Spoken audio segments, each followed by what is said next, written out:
Welcome to the Java Cafe. Java fan. Good morning, everybody. Whoa. Okay, audio is good this morning. Good morning, everybody. Good morning.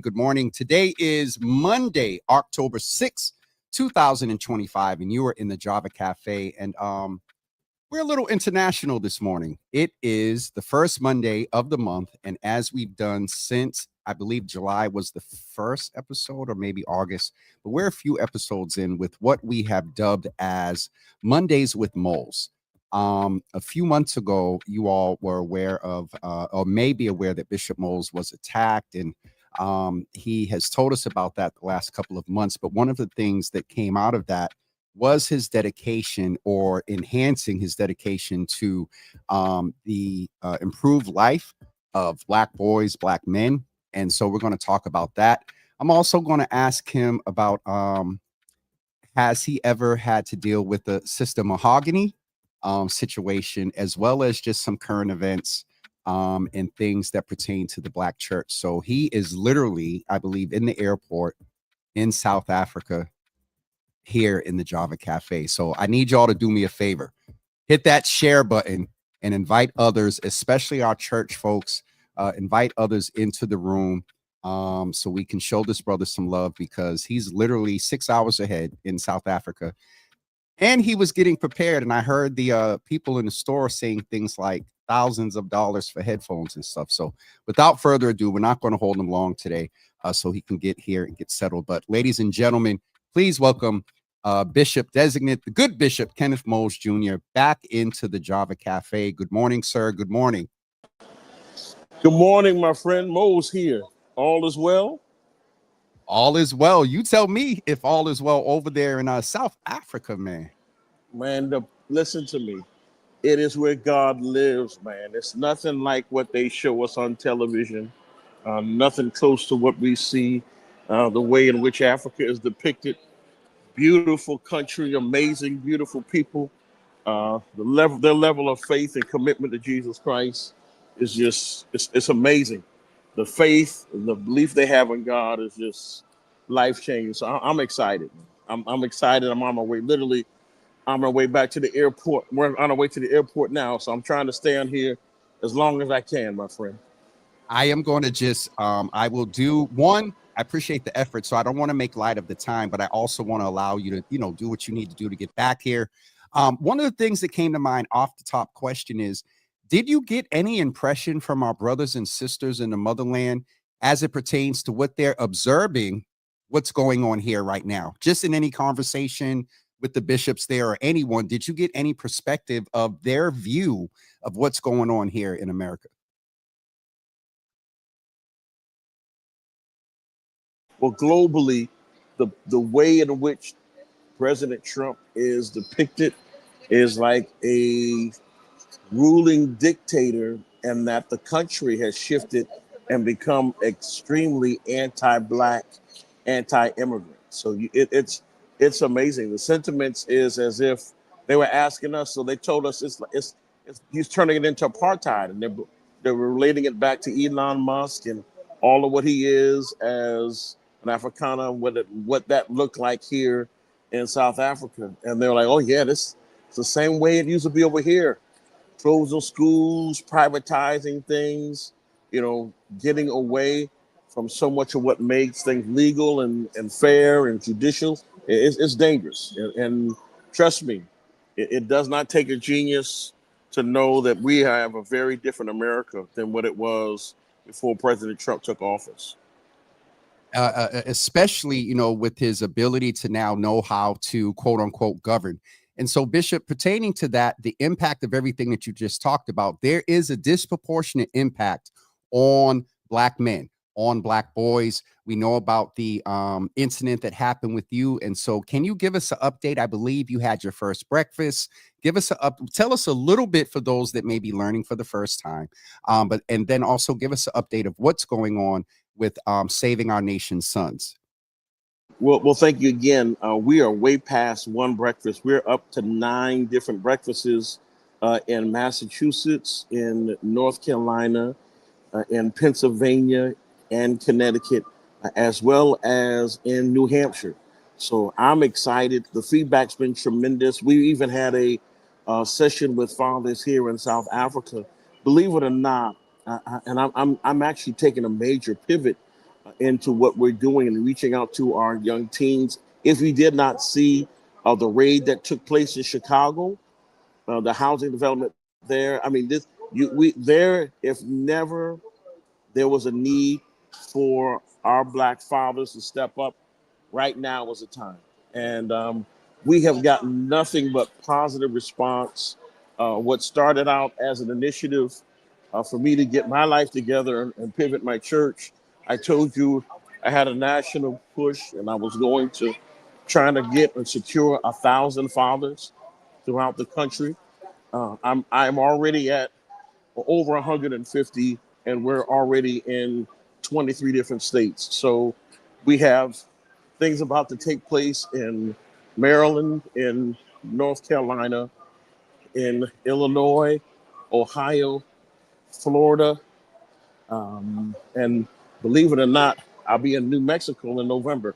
So it's taken on, and when I say to you, the fathers, the pastors, and the community has responded in such a positive and affirming way. I know that this is of the Lord, and I'm excited about it. And I just appreciate the volunteers. I appreciate the pastors trusting my vision and supporting. And we're just trying to put the infrastructure in place to really manage what we know is an untapped market, but a tremendous need. It is a tremendous need. And Bishop, last question in this space, and then I'm going to ask you about a few current events and some almost a church culture. I know that this is not a one-time thing. How far deep do you believe the impact of what's going on in DC? How many generations? How many years? What's your response to what you're doing as a buffer? How long are we going to see the impact of what's going on in DC and correlate that to what Saving Our Nation's Sons is doing? So, sir, well, what we're in has taken generations to even understand and Yep. begin to comprehend.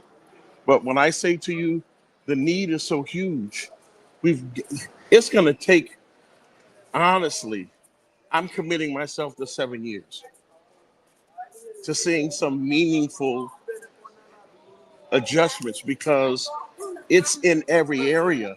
And again, DC, Chicago, what's going on with the presidency, the way in which the nation is responding to immigrants and African Americans, in particular the Black males. I'm working with a PhD at Yale University who's done nothing but study international, in particular African genocide and its impact upon men. And many of the systems, programming, and systemic evils that are in Africa have been functioning with healthy support in the United States for at least 200 years. And That's going to take a big shift. a huge shift. And I want to stay, sort of in this subject. And anytime, Bishop, you can come back once you get here and settled. It doesn't have to be a first Monday. But I do realize that what you're doing is definitely a buffer. I promise this is the last one in this vein. The holidays are coming, sir. And we as men, and you understand the vernacular. Single fathers, baby mama drama, even with two-parent homes, men feel, I believe, a huge responsibility to make sure the table is set for Thanksgiving, to make sure that the gifts are there for the holidays. And a lot to what you refer that's going on in DC, I still got a little bit of discernment.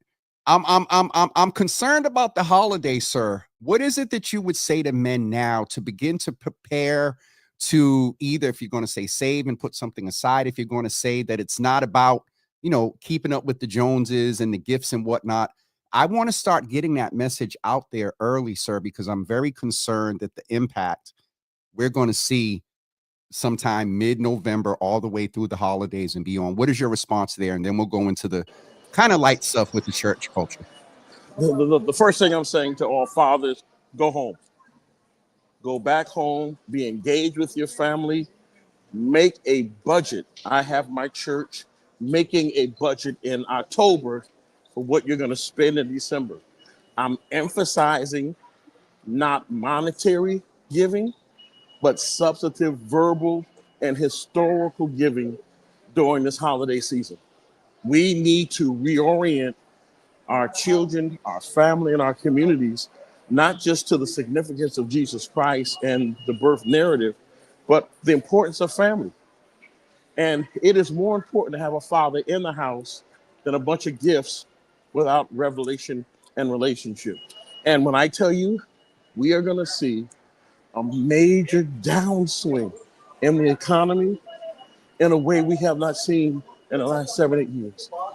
And I'm saying that as someone that hot chocolate, yeah, that's really committed to what we're doing, that we can't be in denial. We're in trouble. Our nation's in trouble, and our family needs the black man to go home with or without money, with or without gifts. And when I say to you, the baby mama, like people don't understand. The African American father has rated higher than any other ethnic group in the last 10 years as it relates to fatherhood presence and support of children. See, the national narrative is this whole deadbeat dad, and like, no, there are more black fathers that are stepping up in their roles and their responsibilities and loving on their children and supporting these women that are with the children. Of course, I come from a blended family and not come from a blended family, excuse me, I've created a blended family. Let me get that narrative correct. And I know the dynamics that it creates to have a father that has a daughter and then has a wife that has children, and what that dynamic looks like for both families, where my daughter has to decide, well, which family is my family, and am I faithful to my mother or am I faithful to my dad? And then what does that look like with my father who's married to a wife as opposed to my mother who had her husband? Like, it's all that stuff that, it's, and what I learned is it's more important to be present than to be comfortable. And that's my advice to fathers. Just go home. I know it's not going to be a couple situation. There may be even a level of conflict, but for the importance, the strength, and the support of your children, our sons, and more importantly, our daughters need their fathers around. Even if you don't have a bunch of gifts, go home. And that's what I'm trying to tell everyone as we're going into the holiday season. It's not going to be a lot of money. You're not going to have a lot of extra cash to spend. And with that understanding, there's nothing more important than being present. Bishop, thank you so much for that. And I hate this sort of a rough transition, but a lot of times I'm intentional about making talking about some light topics when we talk about things that are so heavy. You talked about protecting daughters as a part of what you said there. And there was a situation where a daughter in the Lord was dismissed by a mother in the Lord, the first lady. This was all over the internet. I'm sure you've seen it and aware of it. Sister Mahogany went through something. Um, Again, it's all over the internet. Sir, have you ever been in a situation where, you had to address something publicly? I won't push you for so much opinion, but just your thought on Sister Mahogany. Have you had a situation like that? How would have you handled it? And then we'll end out with I see Bishop Tubman doing some things, and he launched that pop-up service. So Mahogany and Bishop Tubman, sir, and then we'll let you go so you can get back here home. Wow, those are two different worlds. Two different worlds. But first of all, the first lady was out of place. We know it. All of us know, and all of us know of first ladies that act as though the church is theirs, and they're not kind and they're not polite. And honestly, Sunday or worship service is not the place to reconcile or try. I'm picking up a spirit, and we're not gonna have all, like, all of that, that level of production, that shows you, that's that whole first family, first lady culture. I don't believe in that. Just so we can make sure we understand my stance and my position. I do not believe that there should be a first family in anyone's church, because it causes such bitterness and undercurrent. One, it's not biblical. Two, the model comes from the United States, where there is a president and a first family. All of that because the Bible tells us the first should be last. And guess what? That's how most PKs are treated.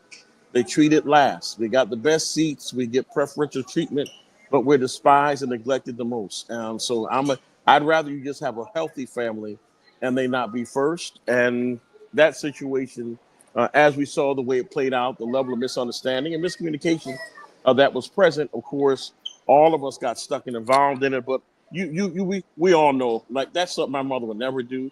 But of course, there's mean, nasty first ladies, but 90% of them are amazing.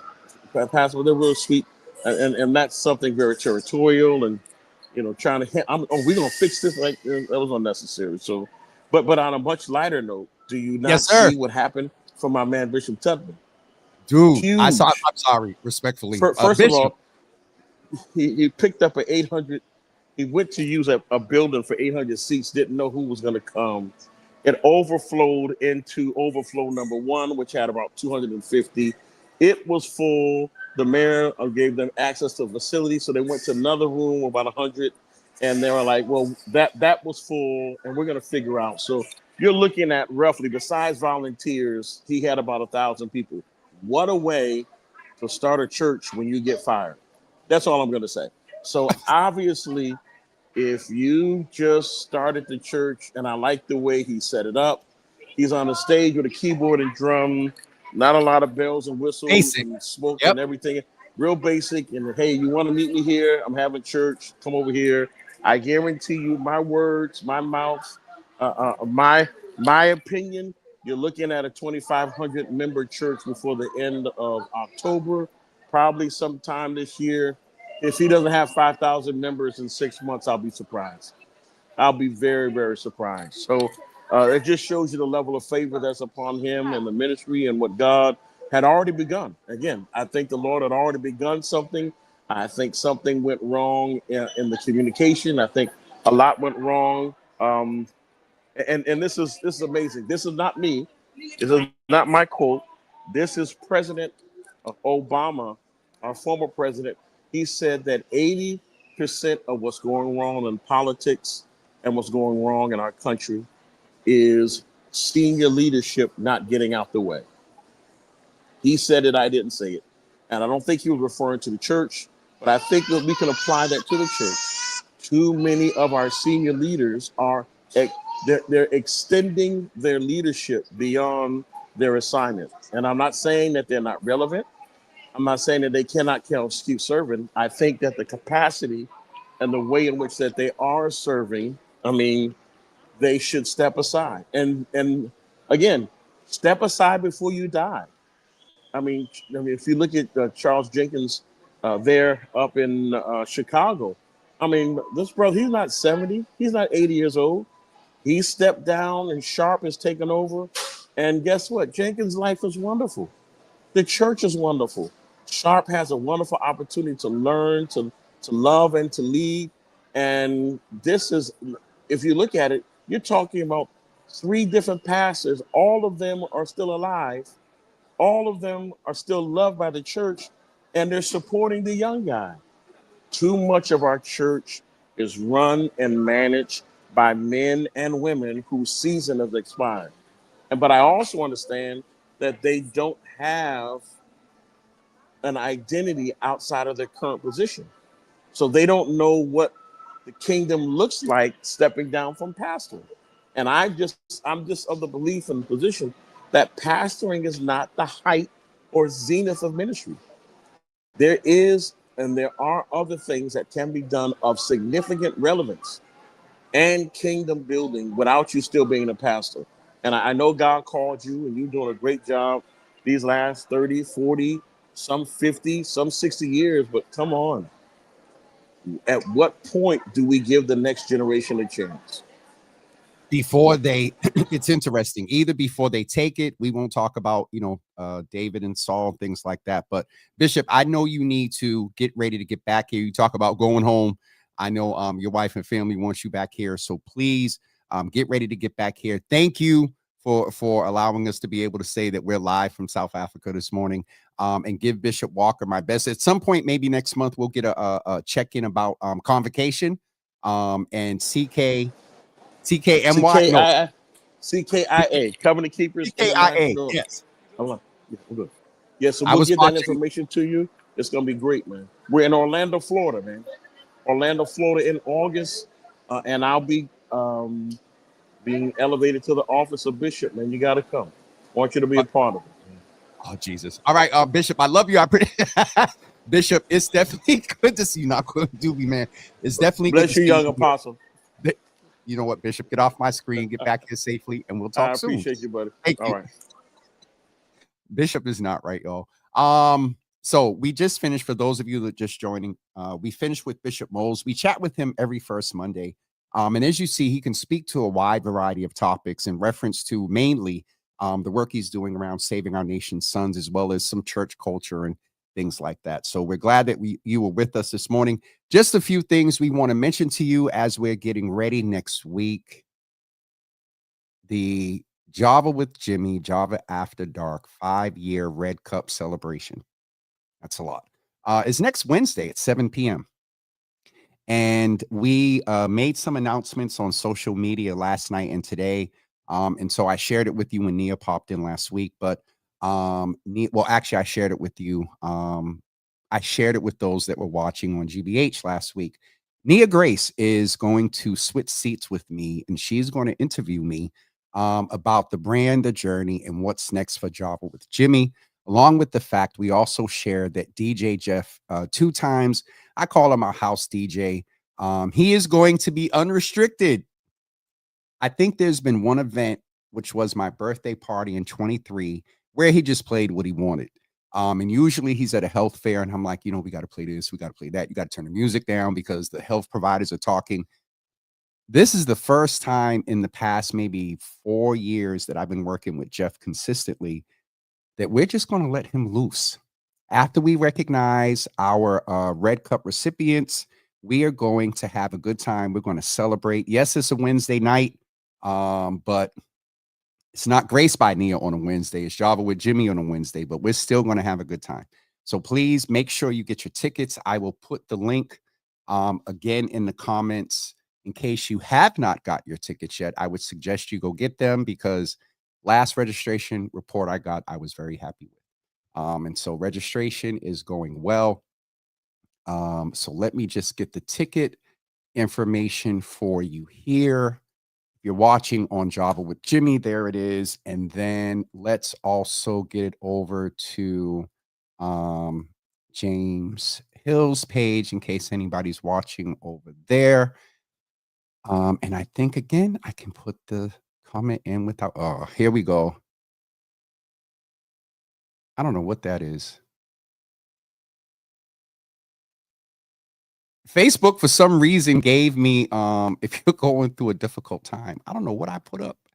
But the link is in James Hills as well as Java with Jimmy for you to get your tickets. Dina says she took Thursday off and is going to be there. Mama Java is talking about, anyway, I'm not messing with you all with the comments from Bishop Moales. People really enjoyed what he was saying. Just reviewing some of the comments there, and also saying good morning to Pastor Mary and Mama Java, Nisi, Sharon Cornelius, Pastor Naraki, Jordan, Michelle D. Smith, Keys is in the building. Dina, I said a few seconds ago. Also, Bishop Shelton Wilson, Sister Soraya, Tay Hunt, Cliff is in the building. Latoya, welcome back. Good to see you in the room. Opal Thompson, good morning to you. Good to see you in the room this morning. We're going to go over to Instagram in a few seconds. Milagro, good morning to you. Sister Debbie, good morning to you. Good to see you in the room. Also, Man, good morning to you. Good to see you in the room this morning. Milton, we got some news, some information to share about him later on this afternoon.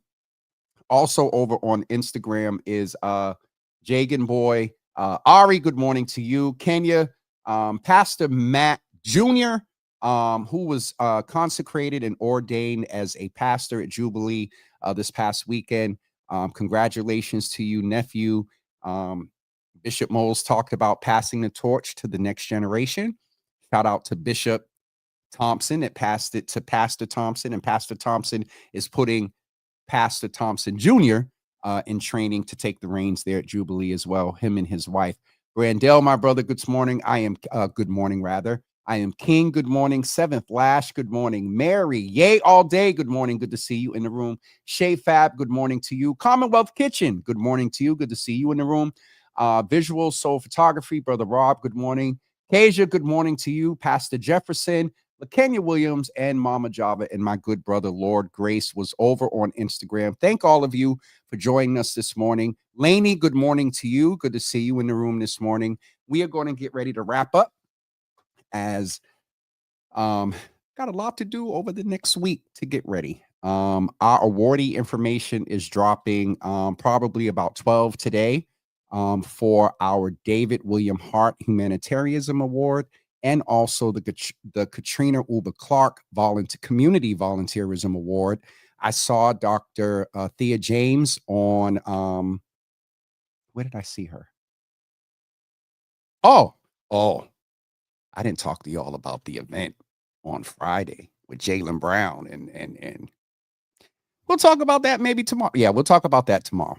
But I saw Dr. Thea James, and I let her know that I needed a name from her of someone that is moving in the public health space. Last year, or the year before, last year, we dedicated an award to Dr. Thea James to honor her for our anniversary. It was actually March of 24. That's why it seems so much longer. For those of you that are wondering, we're having the event in October because that's the date the museum gave to me. So believe it or not, coming up again in March, it will be officially 6 years.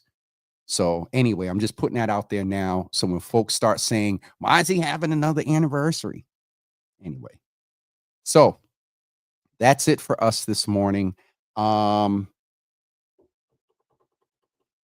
think that is definitely it. So please make sure you get your tickets for next Wednesday, the 15th, as well as we have some great programming for you coming up next week as well as we get ready. Mayor Wu will be with us next Wednesday, the day of the event. So that's going to be an interesting morning. All right, that's it for me, everyone. We'll see you tomorrow morning at 10 a.m. here in the Java Cafe for Testimony Tuesday. We'll share about our introduction of Jaylen Brown, behind the scenes, very brief. And we'll share that not one picture, at least from the person that had my phone, not one picture came out good, because y'all know me. I seized that opportunity. And your foundation and young people and just, yeah. Yep. Not one good picture at all. But I really wanted to take that opportunity to, and y'all know that brother got access to just about anybody and everything. But between being on them, and I didn't even think to say, I'm the dude on the magazine cover with you down at the bottom. It wasn't about that. It was about trying to help him, which is basically going to help our community. So anyway, we'll talk about that tomorrow. We'll see you tomorrow morning at 10 a.m. Charlotte says she sent me an email and stuff. I'm just been 2 weeks back, quote unquote, in the office. So I'm catching up with a lot of stuff, and I will check that out, Charlotte. And I think that is it. We'll see you tomorrow morning.